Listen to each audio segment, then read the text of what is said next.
இன்னைக்கு நம்ம ஃபுட் வார் season 2 12th episode தான் பார்க்க போறோம். எபிசோட ஓப்பனிங்ல இந்த பிங்க் மண்டையன் இருக்கிறான்ல, சோ அவன் பார்த்தா பிரான்ஸ்ல ஏற்கனவே அவனோட ரெஸ்டாரண்ட் இருக்கும். சோ அதோட ஒரு பிரான்ச்சா டோக்கியோல ஒன்னு ஓபன் பண்ணியிருக்கானாமா. அதை அவன் இப்போ ஓபன் பண்ணியிருக்கான் அப்படிங்கிறங்காட்டியே இப்போ இந்த அகாடமியில இருந்து ஒரு ஸ்டூடெண்ட்டை உங்களோட ரெஸ்டாரண்ட்ல வந்து ஒர்க் பண்றதுக்காக நாங்க அனுப்பி விட்டுருந்துருக்கோம். யாரு அந்த மொட்டை தான் சொல்லியிருந்திருப்பான். சோ இவன் ரெஸ்டாரண்ட்டுக்கு ஒருத்தன் அனுப்பி விடுங்க. இவன் அந்த மொட்டை கேட்டிருந்திருப்பான், இங்க பாருப்பா நான் இந்த அகாடமியில வேலை செய்யற ஒரு பாவப்பட்ட ஒருத்தன், ப்ளீஸ் எனக்காக இந்த ஹெல்ப் வந்து பண்ணு அப்படின்னு. ஆக்சுவலி அந்த மொட்டை இதை சர்காஸ்டிக்கா தான் சொல்லியிருந்திருப்பான். ஏன்னா அந்த ட்ரைனிங் கேம்ப் அப்போ இந்த பிங்க் மண்டையன் தான் உனக்கு என்ன இதை பத்தி எல்லாம் தெரிய போகுது, இந்த அகாடமியில நீ வேலை செய்யற ஒருத்தன் தானே அப்படின்னு சொல்லியிருந்திருப்பானா. சோ அதை மனசுல வச்சுக்கிட்டு தான் இன்னும் பழி வாங்குறானா அப்படின்னு யோசிச்சவனும், சரி யார வேணாலும் அனுப்புங்க, ஆனா எனக்கு ஃபால் செலக்ஷன்ல எவனாவது டாப்ல வந்தவன தான் வேணும், சும்மா ஏதோ ஓட்ட ஓட்டசல் அனுப்பி விட்டீங்கன்னா காண்டாயிரம் பாருன்னு சொல்ல, அப்ப அந்த இடத்துக்கு அந்த ஸ்டூடெண்ட்டும் வரான், நம்ம ஹீரோவா தான் இருக்கும். அது அந்த பிங்க் மண்டையனுக்கு ஒரு மாதிரி ஷாக்கிங் தான். ஈவன் ஹீரோக்குமே பரவாயில்லையே, அந்த ட்ரைனிங் கேம்ப்ல அந்த அளவுக்கு கடுசா இருந்த ஒரு நபரோட கிச்சன்ல இப்ப நான் வேலை பார்க்க போறேனா அப்படின்னு சொல்லி ஹீரோக்கு பயங்கர ஆர்வம். ஆனா அதே நேரத்துல ஒரு விசிபிளான ஒரு அக்கம்ப்ளிஷ்மெண்ட் வேற விட்டுட்டு போகணும், என்ன பண்றதுன்னு நினைக்க அவன்கிட்ட கிளீன் பண்றதுக்காக தொடப்பத்தெல்லாம் கொடுத்துட்டு,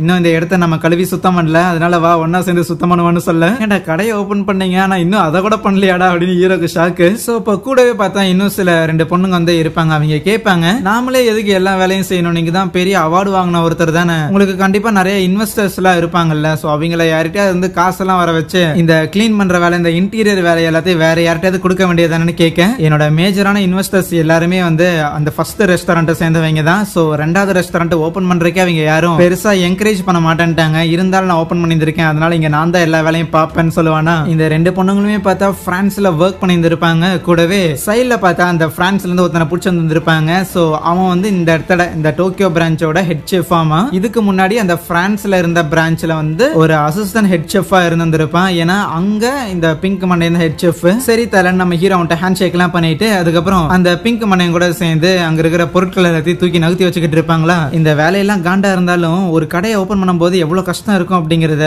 உங்க கூட கத்துக்கும் போதே தெரியுது தலை அப்படின்லாம் பேசிட்டு இருப்பானா. இதை பார்த்து அந்த ஹெட் செஃப்க்கு பயங்கரமா காண்டாகும். ஏன்னா முதல்ல அவன் பிரான்ஸ்ல போய் நம்ம பிங்க் மண்டையன் கூட வேலை செய்யும் போது அவன் தான் பயங்கர கடுசா இருப்பான எம்ப்ளாயிஸ் கிட்ட. சோ ஓரளவுக்கு நார்மலா நாங்க 2 பேரும் பேசிக்கிறீங்க, எனக்கு அவ்வளவு நாள் ஆச்சு, இந்த பையன் என்ன இவ்வளவு ஜாலியா பேசுறானேன்னு இந்த மாதிரி ஏகப்பட்ட தடவை புலம்பிந்து இருப்பான் போல. சோ அவங்க 2 பேரும் தான் ஆறுதல் பண்ணிக்கிட்டு இருப்பாங்க. கூடவே ஆமா அன்னைக்கு ஒரு தடவை இந்த மாதிரி ஏதோ ட்ரைனிங் கேம்புக்குன்னு சொல்லிட்டு டோக்கியோட வந்துட்டு வந்தாரு. சோ ஒன்ஸ் இவரு டோக்கியோ வந்துட்டு திருப்பி நம்ம பிரான்ஸுக்கு வந்தாருல, அப்போ வந்து அவர்கிட்ட ஏதோ ஒரு வித்தியாசம் ஒன்று இருந்துச்சு, என்னமோ ஒன்று நடந்திருக்குல்ல அப்படின்னு அவனை பத்தி பேசிக்கிட்டு இருக்க. பக்கத்து ரூம்ல தான் அங்க இருப்பான், சவுண்ட் ப்ரூஃப்லாம் எதுவும் கிடையாது, இவங்க பேசுறது அப்படியே அவனுக்கு கேட்கும். அப்படியே கதவை நீக்கிக்கிட்டு ஒழுங்கு மரியாதையா வேலை செய்றீங்களா என்னன்னு சொல்லி மிரட்ட, வேலை பார்த்துட்டு இருக்கும்போது ஹீரோ கேட்பான், பிரான்ஸ்ல அவ்வளவு பெரிய கடை வச்சுட்டு எதுக்கு டோக்கியோ மாதிரி இடத்துல வந்துட்டு 2வது கடை ஓபன் பண்றீங்க, வேற எங்கேயாவது பண்ணிருக்கலாம்னு கேட்க, அதுக்கு பதில் சொல்லாம அதெல்லாம் ஒரு பக்கம் இருக்கட்டும், இங்க கூட வேலை பார்க்க போற அப்படின்னு சொல்லி எக்ஸைட் ஆனில, அது ஏன்னு கேட்பானா. இதெல்லாம் ஒரு கேள்வியா, எனக்கு எது வரும், எது என் ஸ்பெஷாலிட்டி அப்படின்னு கண்டுபிடிக்கிறதுக்கு உங்களவுக்கு கேப்பபிளான ஒருத்தர் கூட வேலை பண்றதுதான் கரெக்டா இருக்குமா. எல்லா துடைக்கிறது கழுவுற வேலையெல்லாம் முடிச்சதுக்கு அப்புறம் லஞ்ச் ஆர்டர் பண்ணலாமா அப்படின்னு பேசிக்கிட்டு இருக்கேன். அப்ப அந்த பிங்க் மண்டையன் தான், நீங்க எல்லாம் இருங்க நான் போய் சமைக்கிறேன் அப்படின்னு சொல்லிட்டு அவன் இங்க தடபுடல ஏதோ ஒண்ணு சமைச்சு கொண்டு வந்து கொடுப்பானா. சோ அதை சாப்பிட்டு இருக்கிற எல்லாரும் என்னடா இவ்வளவு சூப்பரா பண்ணியிருக்காரு, எப்பவும் போல தலைவர் மாசு தான் அப்படின்னு சொல்லி பயங்கரமா பாராட்டிக்கிட்டு இருக்கேன். சோ அப்போ அந்த பிங்க் மண்டையை எடுத்து சாப்பிட்டு பார்த்துட்டு, இல்லையே லைட்டா இங்கே சொதப்பிட்டணும் அப்படின்னு யோசிப்பான். ஹீரோக்கு அதுவும் ஆச்சரியம் தான், என்னடா அது இந்த அளவுக்கு சூப்பரா பண்ணி இதுலயும் ஏதோ ஒன்று சொதப்பிட்டேன்னு நினைக்கிறாருன்னு. அவன் அப்படியே அங்க இருக்கிற ஒரு சேர்ல போய் உட்காந்துக்கிட்டு, செர்ரா ஹீரோ பையா ஒரு வாரம் இங்க இருக்க போறேல, இந்த ஒரு வாரத்துல உனக்கு என்ன வரும் வராது அப்படிங்கறத அசால்ட்டாவே கத்துக்கலாம்னு சொல்ல, அடுத்த நாள் நம்ம ஹீரோ துணியெல்லாம் போட்டு ரெடியா இருந்திருப்பான்.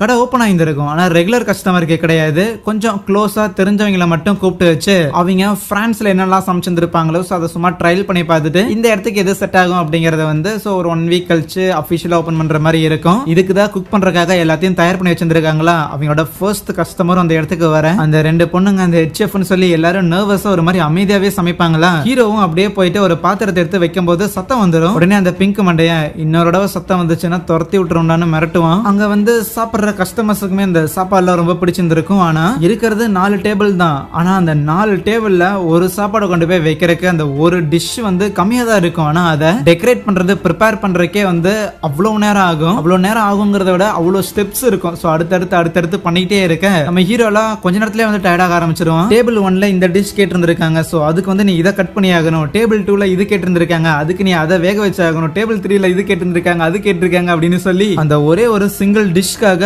என்னென்ன இன்கிரியன்ட்லாம் ப்ரிப்பேர் பண்ணணும் அப்படின்னு சொல்லிட்டு நம்ம ஹீரோக்கு அப்படியே ஒரு மாதிரி டிரான்சென்டல் ஸ்டேட்டுக்கே போயிடும். அந்த இடத்துல நம்ம ஹீரோவால சின்னதா ஒரு ப்ரிப்பரேஷன் டிலே ஒன்று ஏற்பட்டுரும். அதனால கஸ்டமர்ஸ் பாஸ்ட்ட போயிட்டு ஒரு 5 நிமிஷம் வெயிட் பண்ணுங்க அப்படின்னு அந்த பிங்க் மண்டையை சொல்லுவான். ஈவன் அந்த ஹெட் செஃப் இருப்பான்ல, அவனும் ஹீரோட்ட வந்துட்டு சாப்பாடை ப்ரிப்பேர் பண்றதுல உன்ன மாதிரியான ஒருத்தன் டிலே பண்ணிட்டு இருக்கிறேன் அப்படின்னா உன்னை எங்கல்ல ஒருத்தன் என்னால ஏத்துக்கவே முடியாது, இப்பதான் நான் வந்திருக்கேன் அப்படின்னு கூட இருக்கிற பொண்ணு சொல்ல பார்த்தாலும் இங்க நான் தான் ஹெட் செஃப், நான் என்ன பண்ணணும் அப்படிங்கறத நீ சொல்ல தேவையில்லம்மா. இப்படி இவன் இந்த மாதிரி திட்ட ஆரம்பிச்சாலுமே நம்ம ஹீரோ என்ன மன்னிச்சுங்க தலை அப்படின்ட்டு வேகமா போய் திருப்பியும் ப்ரிப்பரேஷன் ஆரம்பிக்க, பரவாயில்ல இந்த பையன் விட்டே கொடுக்க மாட்டான் போலே அப்படின்னு அந்த பிங்க் மண்ணுக்கு ஒரே சிரிப்பு தான். சோ இந்த பீரியட் முடியறதுக்குள்ள ஒரு யூஸ்ஃபுல்லான ஒரு பர்சன் அந்த டீம்ல இருந்தாகணும்னு நம்ம ஹீரோட மைண்ட்ல இருக்க. இன்னொரு பக்கம் இந்த பையன் ஏதோ ரவுடி பசங்கள போய் சமாளிக்க வேண்டியதா இருக்கும். டக்குமியோட தம்பி ஒரு இடத்துல வேலை பார்த்துக்கிட்டு இருப்பான். இக்குமி ஏதோ டெரரான ஒரு ஆள் கிட்ட போய் மாட்டிருப்பா போல. என்னமோ ஒண்ணு பண்ணிட்டு டக்குமி பையனும் தலை குனிஞ்சு நிக்க, அந்த சன் இருப்பான்ல அவன் போன கடைக்கு எவனுமே வரல. எரினா மாதிரியுமே ஆலிஸுமே ஒரு ரெஸ்டாரண்ட்டுக்கு போயிட்டு அங்க இருக்கிற கிச்சனை வந்து கண்ட்ரோல் எடுத்துக்கிறா. சோ இந்த மாதிரி ஒவ்வொருத்தருமே வந்து ஒவ்வொரு இடத்துல வந்து வேலை பார்த்துக்கிட்டு இருப்பாங்களா. இப்படி இருக்கைக்குள்ள நிறைய பசங்களும் அந்த இடத்துல ரிஜெக்ட் பண்ணப்படுறாங்க. சோ நீ ஃபெயில் ஆயிட்டா கிளம்புன்னு இங்க நம்ம ஹீரோவை அதே கடையில விட்டுட்டு அந்த பிங்க் மண்டே அங்க இருந்து கிளம்பும் போது, இங்க பாரு இன்னைக்கு நீ வேலை செஞ்ச இல்ல, எனக்கு நீ ஆக்சுவலி இல்லாம இருந்திருந்தா இன்னைக்கு பெட்டரா இருந்திருக்குன்னு தோணுது. இருந்தாலும் நாளைக்கு இதை விட அதிகமான கஸ்டமர்ஸ் வருவாங்க. இன்னைக்கு நீ செஞ்ச வேலையோட 3-4 மடங்கு அதிகமா செய்ய வேண்டியது இருக்கும். விருப்பம் இருந்தா இரு, இல்லைன்னா கிளம்பிடுன்னு சொல்லிட்டு போக, வெளியே வந்ததுக்கு அப்புறம் மத்த 2 பொண்ணுங்களும் கேட்பாங்க, தல இந்த மாதிரி குட்டி பாயிண்ட் ஏதாவது அட்வைஸ் கீது சொல்லியிருந்திருக்கலாம் இப்படி கடிச்சு வைக்கிறதுக்கு பதிலா. அதுக்கு அந்த பிங்க் மண்டையனும் அவனுக்கு எந்நேரம் கையை பிடிச்சதுலாம் கூட்டி சுத்திட்டு இருக்க முடியாது, அவனோட விஷயத்த அவன் தான் செஞ்சுக்கிட்டு ஆகணும், செய்ய முடியலன்னா இங்க இருக்கவே கூடாதுமா. சோ அதுக்கப்புறம் ஹீரோமே பார்த்தா இது வரைக்கும் இங்க வந்ததுல இருந்து நடந்த எல்லா விஷயத்தையும் யோசிச்சு பார்த்து ஈவன் ஹயாமா கிட்ட தோத்த வரைக்கும் எல்லாத்தையும் நினைச்சு பார்த்துட்டு இல்ல இதோட நிறுத்திடக்கூடாது, அந்த ஹயாமா எதுக்கு ஜெயிச்சானோ அந்த மாதிரி எனக்கான ஒரு குக்கிங் மெத்தடை நான் கண்டுபிடிக்கணும்னு நினைக்கிறேன். உடனே எந்திரிச்சு போயிட்டு அங்க ஒரு குக்கிங் புக் ஒன்று இருக்கும். ஸோ அதை வச்சு எப்படி இன்கிரீடியன்ஸை கட் பண்றது அப்படின்னு படிச்சுக்கிட்டு இருப்பான். ஸோ எந்தெந்த ஸ்டைல்ல எப்படி வேகமா கட் பண்ண முடியும்னு. அடுத்த நாள் காலையில திருப்பி அந்த ஹெட் செஃப்பும் அந்த ஒரு லேடியும் வராங்க. பார்த்தா இந்த மாதிரி டே உடனே போய் எல்லாத்தையும் காய்கறி எல்லாம் கட் பண்ணி விடான்னு சொல்லும் போது, ஏற்கனவே நம்ம ஹீரோ எல்லாத்தையும் கட் பண்ணி எல்லாத்தையும் தொடச்சு கழுவி எடுத்து வச்சிருந்திருப்பான். தூங்கிந்திருக்கவே மாட்டானோ அப்படின்னு இந்த ஹெட் செஃப்க்கு ஆச்சரியம் தான். அன்னைக்கும் அதிகமான கஸ்டமர்ஸ் எல்லாம் வராங்க. சோ எல்லாருக்கும் ப்ராப்பரா எல்லாத்தையும் சர்வ் பண்ணி முடிச்சிட்டு திருப்பியும் நைட் வந்து படிக்கிறான். சோ இதை எப்படி ஒழுங்கா பண்றது அப்படின்னு சொல்லி மறுபடியும் கத்துக்க 3வது டேவும் வருது. மறுபடியும் நைட் ரிசல்ட் படிச்சிருந்திருப்பான்ல, அதுல நமக்கு நிறைய டவுட்லாம் இருந்திருக்கும் போல, அதெல்லாம் முதல்ல கிளியர் பண்ணிட்டு அதுக்கப்புறம் கஸ்டமர்ஸ் எல்லாம் வராங்க. சோ திருப்பி அவங்களுக்கு வந்து சமைக்க ஆரம்பிக்கிறான். இதே மாதிரி அன்னைக்கு நைட்டு அவன் படிச்சுட்டு அடுத்த நாள் வரும்போது அந்த ஹெட் செஃப் கேட்பான், ஹேய் 3வது நாள் திருப்பி வந்து ஏதாவது கேள்வி எல்லாம் கேட்காதடான்னு சொல்ல,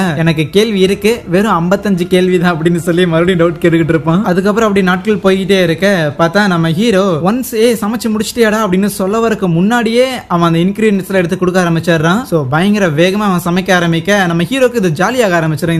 இந்த இத்தனை விஷயங்களை ஞாபகம் வச்சுக்கிட்டு இவ்வளவு வேகமா இவ்வளவு டைமுக்குள்ள இவ்வளவு செகண்ட்ஸ் வேஸ்ட் பண்ணக்கூடாது அப்படின்னு சொல்லி அந்த எல்லா கால்குலேஷனுமே நம்ம ஹீரோவை பயங்கரமா எக்ஸைட் பண்ண ஆரம்பிக்கும். பரவாயில்ல இந்த பையன் கொஞ்ச நேரத்துல இவ்வளவு விஷயங்கள் கத்துக்கிட்டானே அப்படின்னு சொல்லி அந்த ஹெட் செஃப்க்கும் பயங்கரமான ஆச்சரியம் நம்ம ஹீரோவை பார்க்கும்போது. ஆனா ஹீரோவை அவன் பார்த்துக்கிட்டே அந்த இடத்துல ஒரு சூப் வந்து செய்யாம விட்டுருவானா. ஐயோ இப்ப என்ன பண்றதுன்னு யோசிக்கும் போது உடனே அந்த பிங்க் மண்டையன், ஹீரோ பையா கண்டிப்பா நீ அதை பத்தி படிச்சிருந்திருப்பான்னு நினைக்கிறேன், இப்பதான் ஒரு கஸ்டமருக்கு அவன் டிஷ்ஷே ப்ரிப்பேர் பண்றான், ஒரு வாரம் வேலை செஞ்சோம். சோ அதுக்கப்புறம் அன்னைக்கான வேலையுமே முடிஞ்சிருச்சு. நாளைக்கு இன்னும் ஒரே ஒரு நாள் மட்டும் இருக்கு. நம்ம ஹீரோ அந்த வேலையை மட்டும் முடிச்சிட்டான் அப்படின்னா அதுல இருந்து பாஸ் தான். அந்த ஹெட் செஃப்க்கு லைட்டா காண்ட், இன்னும் அதுக்குள்ள இந்த பிங்க் மண்டையிட்ட நல்ல பேர் வாங்கிடுறான், நம்மளால அதை வாங்கவே முடியலன்னு. சோ அப்பதான் அதுல ஒரு பொண்ணு கேட்டிருந்திருப்பால, எதுக்கு நீங்க ஹீரோக்கு அட்வைஸ் கொடுக்கல அப்படின்னு. சோ அப்ப அவன் வந்து இன்னொரு விஷயத்தை யோசிச்சு பாக்குறான்.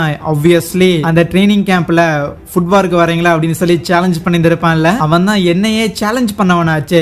சோ என்ன சேலஞ்ச் பண்ண ஒரு செஃப் எந்த அளவுக்கு இருக்கிறான் அப்படின்னு எந்த ஒரு அட்வைஸும் கொடுக்காம செக் பண்ண வேண்டியதா இருந்துச்சு அவருக்கு. சோ இதெல்லாம் யோசிச்சு பார்த்துட்டு அங்க இருந்து போக பார்க்க அப்ப ஹீரோ போயிட்டு, தலை இந்த மாதிரி நான் நாளையோட போக போறேன். சோ அதனால இந்த ஒரு 4-5 நாளா நான் சில விஷயங்கள்லாம் கத்துக்கிட்டேன். உங்க மெனுல ஆட் பண்ற அளவுக்கு ஒரு ஒர்த்தான ஒரு டிஷ் நான் செஞ்சு காட்டுட்டா அப்படின்னு கேட்க இவனுக்குலாம் ஆச்சரியம் தான். என்னது எங்க மெனுல ஆட் பண்ற அளவுக்கு ஒரு ஒர்த்தான ஒரு புது டிஷ்ஷை நீ செய்ய போறியான்னு. அதை ஒரு 3-4 நாளாவே நான் யோசிச்சுட்டு தான் இருக்கிறேன். கண்டிப்பா அதை செய்யணும், செஞ்சும் காட்டுறேன்னு சொல்ல அங்கே இந்த ஒரு எபிசோடை முடிக்கிறாங்க.